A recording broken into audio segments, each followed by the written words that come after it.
Ok, pessoal, então estamos aqui na nossa terceira semana, acho que é a quarta semana, tá?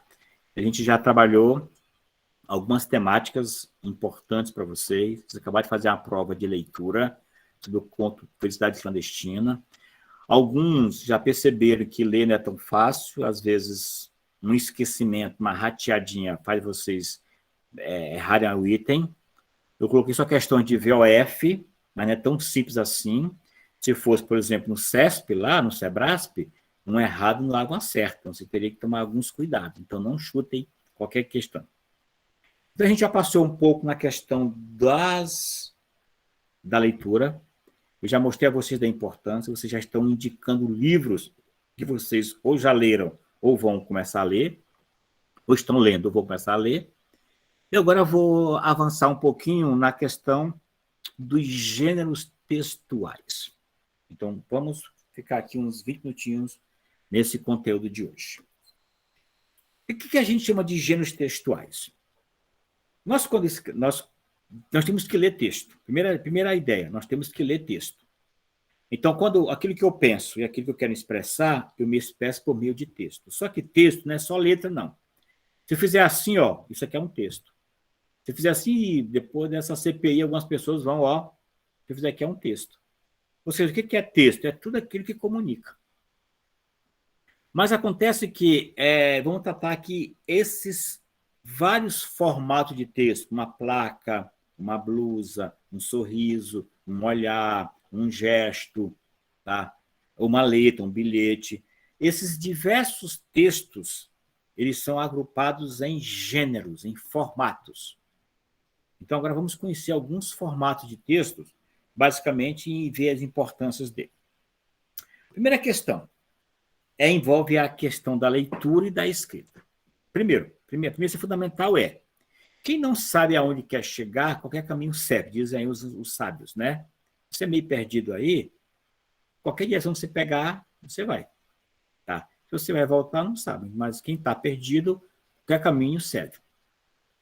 Mas, para quem não sabe o que escrever, nenhum texto serve. Ou seja, se você ficar meio baratinado aí, não sabe o que você quer escrever, formato de texto nenhum te serve, porque você não sabe o que você quer. Então, a primeira questão é: eu, quando escrevo um texto, eu tenho que saber por que eu vou escrever e para quê, e para quem ainda. Porque o texto tem uma intencionalidade. Vamos chegar a isso daqui um pouco na frente. Então, vejam, a gente está hoje bombardeado com esse monte de mensagem aí. Tá? Esse monte de mensagem. Veja que eu tenho uma mensagem que muitos de vocês gostam, né? Os livrinhos lá de historinhas, tá? E vem nesses cartoons aqui. Isso é um tipo de mensagem. Tem gente que sabe ler isso aqui como ninguém. Às vezes nem tem palavrinha, só em ler as figuras e já consegue reconstruir a história. Isso é um tipo de texto. E nós temos leitor para esse tipo de texto. Nossas crianças de hoje, elas só em ver figurinhas, elas sabem contar historinha para a mamãe e para o papai. Então, essa é uma ideia interessante. É escrever textos com esse formato aí. Há pessoas que, ao olhar esse texto aqui, já sabe essa placa o que ela quer dizer. É espaço para mulher. Se for um espaço de entrada e o homem entrar, não está certo. Então, fica atento a essa plaquinha aqui. Tá? Às vezes, pode até para reforçar, se eles podem colocar um xizinho aqui, ó. Aí, se aparecer esse cortado aqui, quer dizer mulher, não pode. Há textos que juntam, ó, imagem e palavras. Ó, pode ver que aqui tem, ó, imagem e palavras aqui. Igual tem aqui, ó, imagem, palavra aqui. Igual tem aqui, ó, imagem, palavra. Esses tipos de textos são textos multimodais. Por quê? Porque lança a mão tanto da estrutura da escrita quanto da imagem. Então, quando eu misturo, tá, suportes, quando eu misturo grafemas, que é letra, que é som, eu faço um texto multimodal da modalidade. Esse de baixo aqui, ó, é uma frase, tá? Essa frase aqui é um texto com palavras. E o cheque aqui, ó, às vezes você nem diz nada, só escreve aqui. É um texto também. Então, na verdade, o que é texto? Texto é toda e qualquer estrutura que comunica.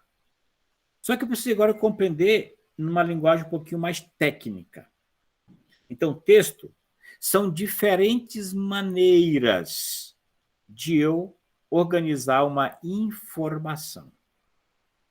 Então, se eu quero, por exemplo, dizer alguma coisa rápida para minha secretária, basta um bilhete.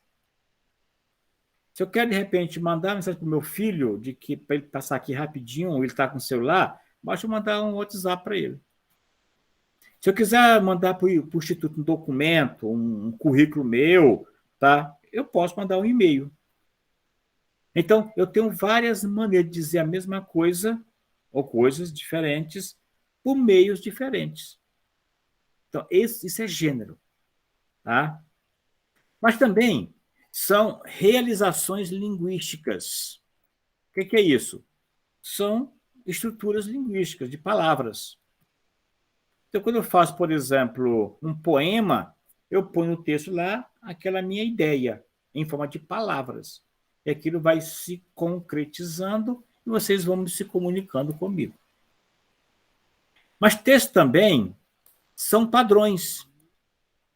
Então, quando eu falo, por exemplo, que educação existe a redação oficial, eu tenho um texto padronizado. Eu tenho que entender sempre que o meu texto ele está padronizado. Tá? Isso é importante porque essa estrutura, algumas são, entendeu? São padrão. Por isso que a gente, quando for estudar a redação oficial, vocês vão ver. Por que o ofício é daquele jeito? Porque tem um padrão. Por que eu tenho que fazer um requerimento assim? Porque tem um padrão. E uma carta tem um padrão.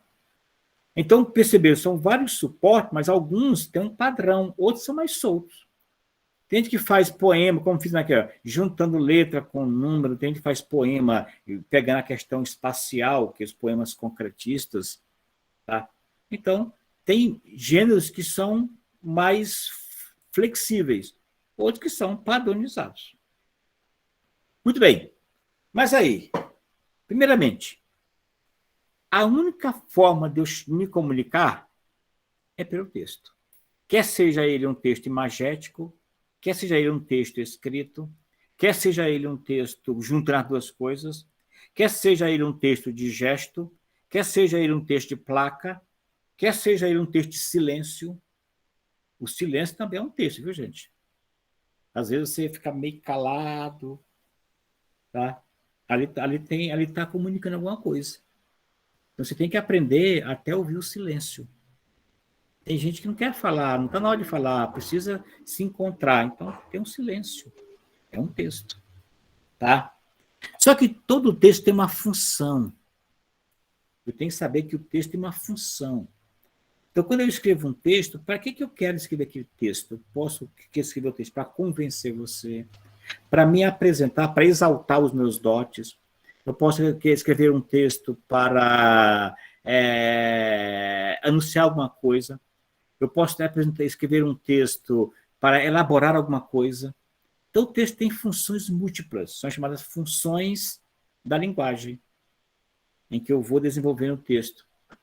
Mas é importante dizer que mesmo um texto, ele tendo todo esse perfil de funcionalidade, eu posso, no mesmo texto, eu posso utilizar para diferentes situações. Tá? Só que esses textos vão recebendo nomes diferentes. Por exemplo, vocês talvez não sejam da cultura da carta, mas talvez seu pai, sua mãe, seu avô, sua avó tenham uma história de carta para contar. Talvez você já recebeu uma carta que já se emocionou, talvez você já mandou uma carta terminando algum relacionamento. Então, a carta está no nosso imaginário, especialmente o pessoal um pouco mais para trás, nossos ancestrais, entendeu? Está no imaginário de uma coisa que trazia coisas boas ou coisas ruins. Quantas cartas foram escritas e animaram as pessoas, quantas cartas foram feitas e as pessoas morriam de amor, quantas cartas trouxeram novidades. Antigamente podia até colocar dinheiro nas cartas. As pessoas às vezes mandavam carta e mandavam com a marca do batom, beijavam a folhinha da carta e mandavam entregar. A pessoa às vezes parece que estava sentindo os lábios roçar no seu quando recebia aquela carta. Gente que perfumava a carta, entregava a carta. Então, quantas coisas belas a carta já levou, mas também quantos estragos ela já fez, quantas pessoas já não terminaram relacionamento por conta de uma carta, quantas confusões não houve por conta de carta. Às vezes a carta foi para o endereço errado, e a pessoa abriu a carta aí sem querer, leu, e aí entendeu uma coisa e a carta dizia outras. Já a carta fez estrago, e tem muitas histórias bonitas, legais de carta. Pergunta ao seu familiar. Alguém aqui já viveu alguma coisa, experiência legal com carta? Deixa eu ver aqui. Cadê? Alguém? Já, Ruana? Quem? Pode falar. Quer falar? Pode falar. Pode falar, Clemilda. Professor, há muitos anos atrás, acho que estava na quinta série, eu recebi uma cartinha. Naquela época era muito comum, né? As cartas eram muito comuns, assim, ninguém tinha celular nem nada, as redes sociais não existiam. Então, assim, eu recebi uma cartinha de um colega de sala mesmo, né? E naquela época era muito comum isso. Então, assim, hoje era como se fosse um daqueles e-mails, né? Um WhatsApp, uma coisa assim que da pessoa, né? Que no caso, assim, que criança idealiza muito, né? Essas coisas, esses romances, essas coisas. Então, assim, eu tenho muita experiência nesse sentido, né? Hoje não é Beleza. comum, mas antes era. Perfeito. Tiago?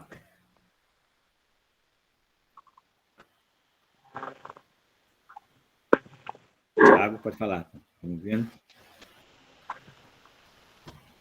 Tiago, não te ouvimos. Oi. Tiago, a gente não consegue ouvir você não, Tiago. Então, escreve aí. Pode falar. Eu vou falar que a experiência foi legal, né? Em relação a todo o contexto, mas me fez criar o hábito de ficar escrevendo cartas para mim mesmo, porque acaba que eu desabafo bastante. E eu prefiro assim. Bacana. Bacana, a ideia é boa. Tem gente que realmente você é o seu próprio leitor. É isso aí, cara. Recebi a carta. Ih, cara, menino. Tinha coleção de papel. Ih, arrebentou muito coração, né, Karen? Ele já começou a perfumar as cartas que eu mandava. Beleza. Tem muitas coisas, tá? É legal. A carta está no imaginário. Pergunta seu avô, sua avó, se não tem uma treta aí por causa de uma carta aí. Entendeu? Isso, carta você no futuro. Depois vem a hora do bilhete. Tá? Não sei se vocês lembraram, não sei se vocês lembram, aqui em Brasília, é legal, o professor fazendo trocar cartas, bem beleza. Os bilhetes também foi muito frequentes. É a mesma função da carta. Só que o bilhete é um pouco mais informal, que a carta tinha esse negócio pelo correio, e o bilhete a gente entregava às vezes, deixava cair de propósito, né? Quem já deixou cair um bilhetinho para a coleguinha do lado, às vezes amassava, jogava, entendeu? Do coleguinha do rapaz lá, e às vezes o professor dele flagrava. Eu fui professor de escola, de adolescente, eu peguei muitos bilhetinhos de troca, que às vezes até a gente brecava ali, mas depois devolvia, porque realmente era uma explosão tá? Às vezes havia umas brincadeiras meio sem graça, tá? Mas falando mal do professor, da escola, com esse sentido aqui, mas quando às vezes era uma coisa de amor, a gente às vezes até fazia um cupidozinho para tentar ver se os dois se achavam no intervalo para a coisa fluir. Aqui em Brasília teve um governador chamado Arruda que ele fazia isso tudo com base de bilhete. Então, para ele, praticamente, o contato dele com os seus clientes era com bilhete. Ele fazia muito isso. E-mail. Hoje o e-mail faz a mesma função de uma carta. Você às vezes manda um e-mail, você descobre, estou de olho em alguém, né? Vou mandar um e-mail para ele, tá? Você vai e faz aquelas, tá? As mensagens hoje de WhatsApp, as mensagens de Instagram, de Facebook, TikTok, faz as mesmas funções da carta. Só que de maneira um pouquinho mais rápida, mais ágil. Então percebam que eu uso o mesmo tipo de texto em diferentes situações. Isso é legal. Isso é legal. Isso mexe com o nosso imaginário, com a nossa criatividade. Tá? Agora, veja, quando eu trabalho de literatura, quando eu trabalho com literatura, é a mesma coisa. Então, por exemplo, eu posso fazer um texto poético, posso escrever um romance. Vocês acabaram de ler um conto, que é também um gênero, uma crônica. Então, a gente tem formatos variados de textos que, às vezes, a gente usa e usa isso com muita frequência. Estou passando meio rápido aqui, porque só quero mostrar a vocês isso que está acontecendo. Depois a gente vai trabalhar algumas questões mais interessantes. Tá bom? Para finalizar, vou parar nessa tela aqui. Eu trouxe um poemazinho, tá? Já coloquei uma informação para vocês, uma deixa. Se vocês fossem dar um tempo para situar esse poema num tempo na história, você diria que esse poema tem mais de 100 anos? Vocês acham que tem mais de 100 anos? Coloca sim ou não aqui para eu ver. Mais de 100 anos? Tiago disse que sim. Quem mais? Cadê os outros? Nós somos quantos? Estou aqui, dou de olho aqui, ó. Nós somos 9 participantes. 9 participantes. Eu quero 9 sim aqui. Até agora tem 2 até agora. Cadê os outros? 3, 4. Eu vou dar frequência pelo chat aqui, viu? Depois eu vou pegar o chat e vou dar pelo chat aqui. Quem só colocou o nome lá e que foi embora, vai ficar falta. Isso. O que levou você a entender que esse texto tem mais de 100 anos? Quem me dá uma pista aí? Por que esse texto não pode ter sido escrito hoje? Não Com tem aqui hoje. algumas palavras escritas, mas eu acho que ele não tem mais de 100 anos, não.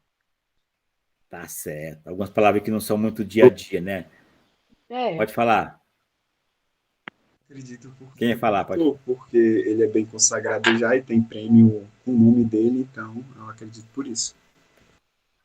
O autor. Eu coloquei uma dica aí importante. Você não está errado não, viu? Viu, Tiago? O Camões, ele é do século XVI, 1500 e pouco, 1532.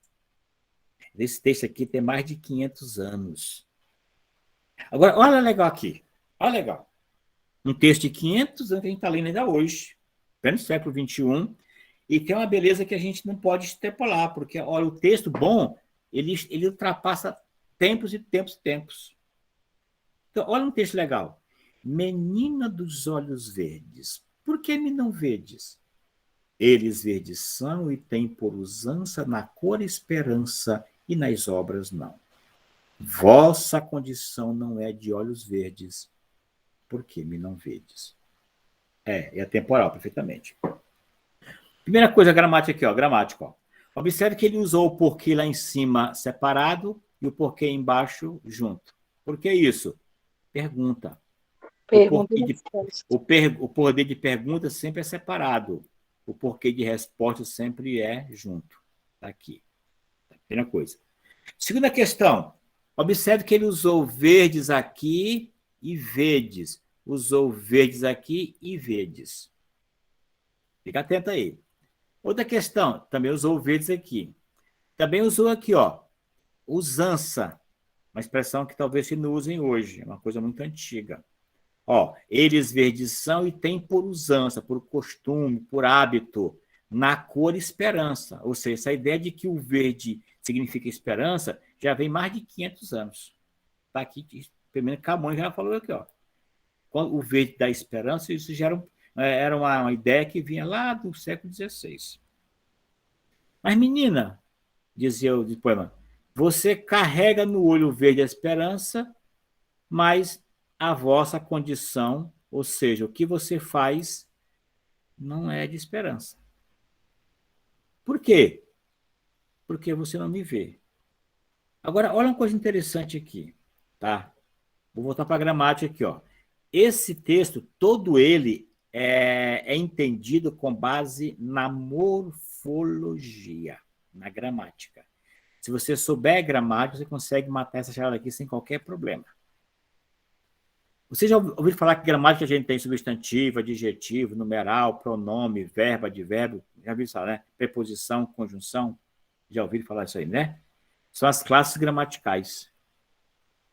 Então, por exemplo, qual a diferença entre esse verde aqui, o primeiro verde, que é igual a esse verde aqui, para esse último verde aqui? A chave está nessa diferença. Alguém sabe matar, né? Por que ele usou lá em cima verdes e embaixo usou verdes? São coisas diferentes. O que significa o verde de cima e o verde de baixo? Quem me responde aí? Referência aos olhos, não? Aos olhos. Qual? Os dois verdes, só o de cima ou só o de baixo, ou os dois? Primeira, como é que se fala? Uma estrofe que fala. Não, primeiro verso. Primeiro Verso, verso. Primeiro primeiro verso. verso. E no, Verde referência aos olhos. É terceiro verso. não, Ele não, e no penúltimo verso. Só quer saber o verde de cima e o verde de baixo. O primeiro e o penúltimo. Penúltimo é o quê? ele está referindo que E aí? Quem me ajuda aí? Quem me ajuda aí? não é de olhos verdes, porque me não vedes. Quem me ajuda aí? Quem sabe? Quem matou a charada? Está dizendo que ela não enxerga, que ela não vê, não tem como ela enxergar que eles são verdes? Ah, menina, você deu uma ideia, só que você não. Se eu colocasse a pergunta de um jeito, você não ia responder o que você respondeu aí. Sabe por quê? Porque é o seguinte: o primeiro verdes é a cor. Ele é um adjetivo. O primeiro verde, ele é um adjetivo, que é a cor. Esse último, penúltimo verde aqui, esse último verde, ele é um verbo. Ele é um verbo, que é o verbo ver. Então, a chave desse poema é exatamente isso aí. Menina, você tem os olhos verdes. Esse verde deveria me dar esperança, deveria, só que você não me enxerga. Entendi. A vossa condição não é, quer dizer, você carrega um verde inadequadamente, porque você não tem olhos para mim. Então, menina, eu vou dizer a você uma coisa bem séria. Você devia ser cega. Vossa condição não é de olhos verdes, porque me não vede. Porque você não tem olhos para mim, e seus olhos são verdes, que deviam olhar para mim com esperança, você devia ser cega, danada. Vendo aí o que o poeta fala? Profundo. É um texto danado. E é um texto também frequente em concurso vestibular. Fiquem atentos aí. Então, pessoal, é isso que eu vou desafiar vocês, viu? Pode se preparar que vai vir mais coisa para frente, com muito mais, tá? Com muito mais profundidade. E agora, tá? É a vez de vocês. Eu vou parar de gravar aqui para a gente não passar do